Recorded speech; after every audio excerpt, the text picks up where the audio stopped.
চাচা গো, ও গো চাচা, এই লুঙ্গিটাকে ফেরত না দিলে কি হই না। এবার চাচা ডাক দে বলে, এরে ভাতিজা,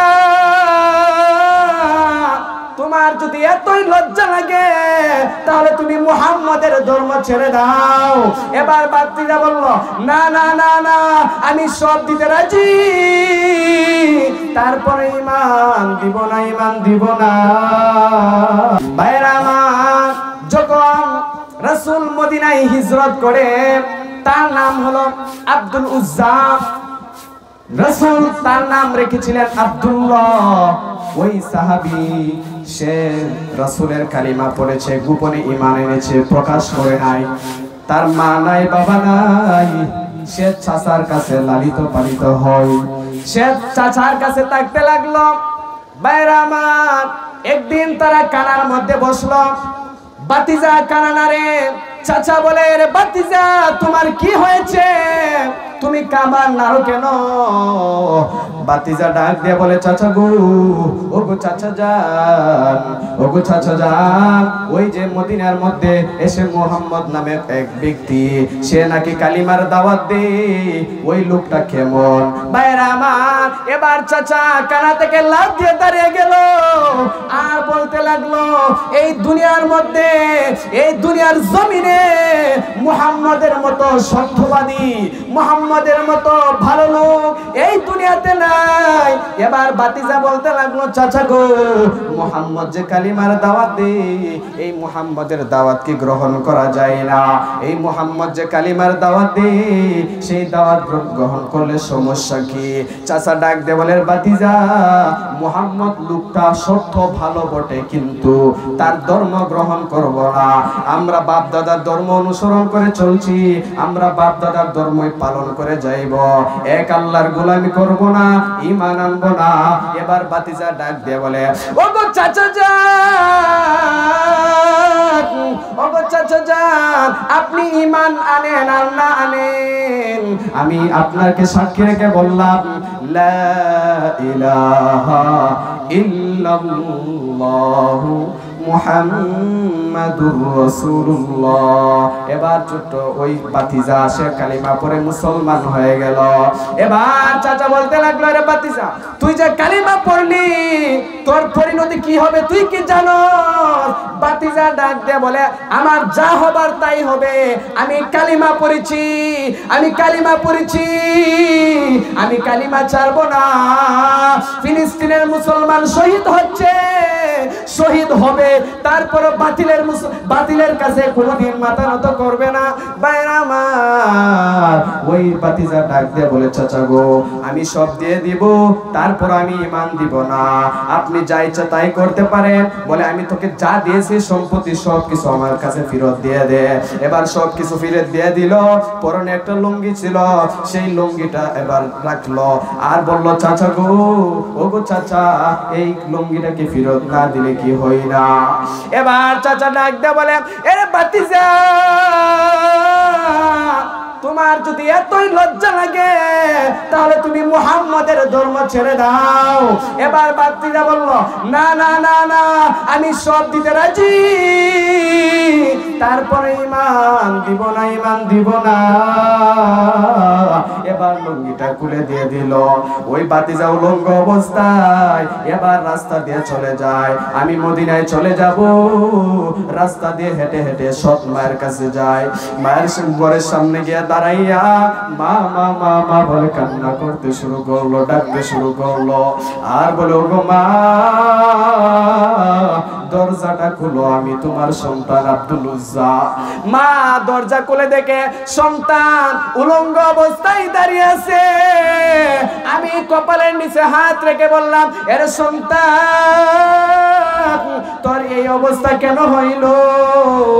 এবার সন্তান ডাক দিয়ে বলে, মা গো, আমি ঈমান আনার কারণে, আমি ইসলাম গ্রহণ করার কারণে আমার চাচা আমাকে পরনের লুঙ্গিটাও দেয় নাই। ওগো মা, ঘরের মধ্যে কিছু আসেনি যা দিয়ে আমি আমার লজ্জাস্থানটা ডাকবো, আর আমি চলে যাব মদিনায়, আমি মদিনার নবীর কাছে চলে যাব, আমি আর আমার জন্মভূমিতে থাকবো না। তারা আমাকে লাঞ্ছিত করলো, তারা আমাকে এতগুলো মানুষের সামনে অসম্মান করলো, আমি এই জন্মস্থানে থাকবো না, আমি চলে যাব মদিনা। ও মদিনার পাগলেরা, মদিনা যাওয়ার জন্য কত মা বোনেরা কান্না করে, মদিনা যাওয়ার জন্য কত বাবারা কান্না করে, মদিনা যাওয়ার কত আশা, মদিনা যাইতে পারি না, আল্লাহর কাছে কান্না করি, কান্নাকাটি করি।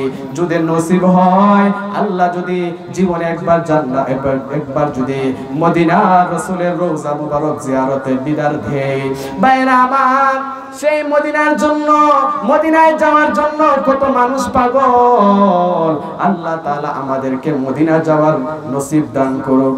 মদিনা যাইতে পারলাম না, মদিনা দেখতে পারলাম না,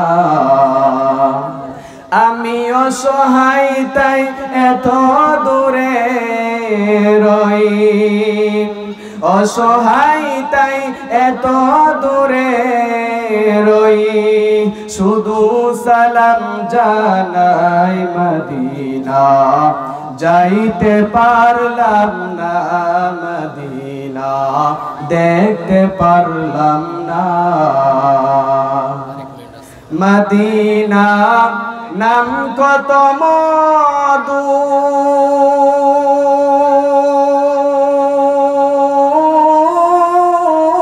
মদিনা আর যে কত দূর, সেই মদিনার পথের দুলি আমি, সেই মদিনার পথের দুলি আমি মাপতে পারলাম না, মদিনা যাইতে পারলাম না, মদিনা দেখতে পারলাম না। মদিনা নাম কত সুন্দর,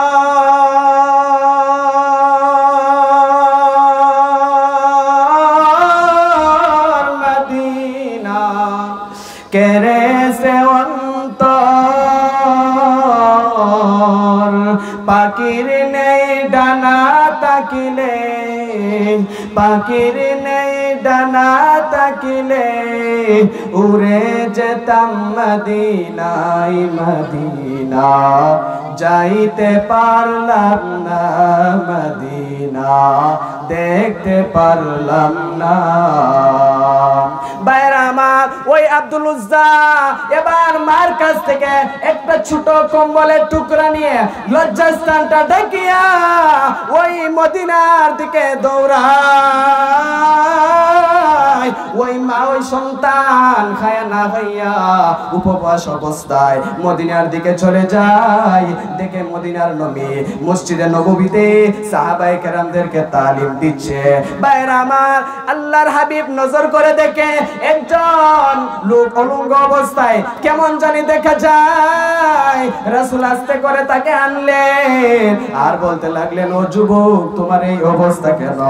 ওই আব্দুল উজ্জা ডাক দিয়ে বলে, ওগো নবীজি, আমি কালিমা পড়ার কারণে, আমি ইসলাম ধর্ম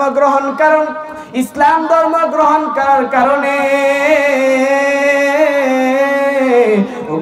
ওগো নবীজি, আমার পরনের লুঙ্গিটা আমার চাচা আমাকে দেয় নাই।